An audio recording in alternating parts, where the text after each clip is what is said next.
herzlich willkommen auf der Webinale 2013. Mein Name ist Corinna Kern, ich bin Redakteurin bei PHP-Magazin und bei Webmagazin.de.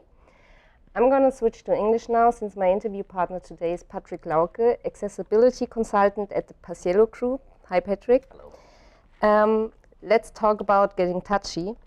If I have a website and want to make sure that it works on touch devices, what should I do? Well, the short answer is, if your website is not doing anything special, if it's just a simple website, maybe you have a little bit of JavaScript to do certain effects on the page, certain buttons that activate something, you actually don't have to do almost anything, or sometimes in the best case nothing at all, because browsers on mobile devices or tablets, the traditional browsers that are on touch devices, are actually built to use the web as it is today. And because the web of today is still filled with a lot of these types of websites that use even bad practices like scripts that fire on mouse over, for instance, because the web has a lot of that content, these browsers actually emulate these specific mouse events. So in the best case, you don't have to do anything at all. But there might be other problems. There might be certain situations where you want to do something very interactive, or there might be situations like having drop-down menus that only happen on hover. That sort of interaction isn't well supported on touch devices. And at that point, yes, there are a new class of events that you'd want to use called touch events, which were invented by Apple, introduced with iOS Safari. Now all the other browsers, with one exception, have adopted them as well. So you get them in Firefox on Android, for instance, or Chrome on a touch-enabled laptop. The one exception is Microsoft with IE10 have introduced a whole new class of events called pointer events, which kind of merge the two concepts together of is it a mouse, is it a touch. They basically build a framework around this particular idea, because as a developer I don't necessarily need to know if the user used a finger or a mouse. All I want to know is there was a certain kind of interaction. But once you start using those events, you can really take advantage of the various interactivities that the touch events, the touch screens offer. Things like swiping, things like multi-touch extensions, etc. Mm-hmm.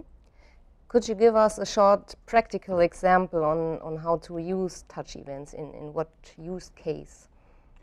One of the classic examples really is that if you don't do anything at all and just rely on the browsers firing the simulated mouse events, you'll notice that if your scripts, for instance, are listening on the click handler of, say, a button to fire a certain type of interaction, you'll notice that on a touchscreen device, as you're releasing the finger from the touch device, there is a delay of about 350 milliseconds before the event is actually being fired.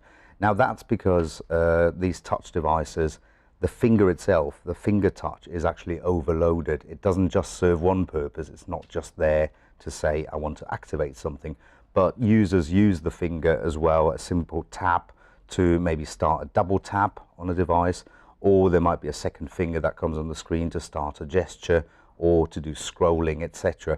So the browsers on these touch devices are really there waiting to see, is something more happening, or was this an actual touch, an actual kind of activation event, if you will.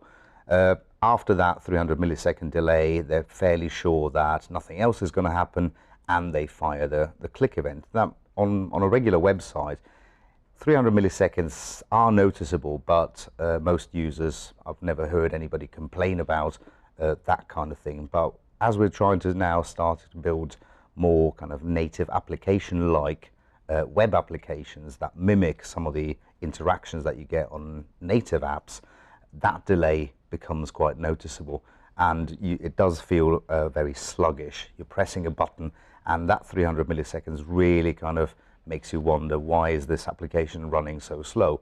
So there are techniques that involve touch events that allow you to overcome that 300 millisecond delay. One of the classic approaches that I've seen far too many times and it's unfortunate because it's slightly problematic, is to do a feature detect at the start to say, does the browser support touch? And if so, instead of listening to the click event, instead of hooking my script into click, I can fire them right away on touch start or touch end, for instance.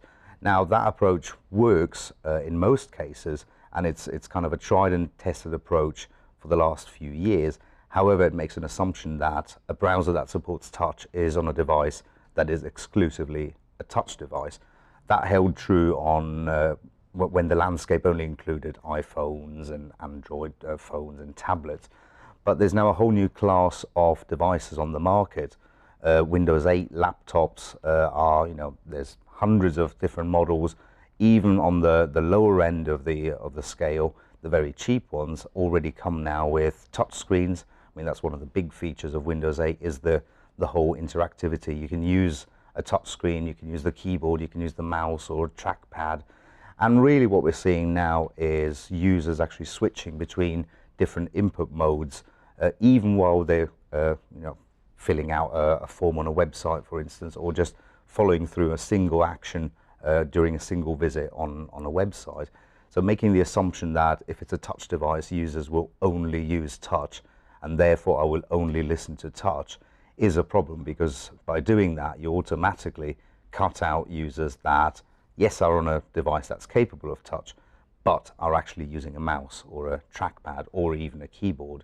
And there are other devices, more kind of hybrid devices like Android-based laptops, for instance, which run Android, have a keyboard and a mouse, and obviously the touch interface as well.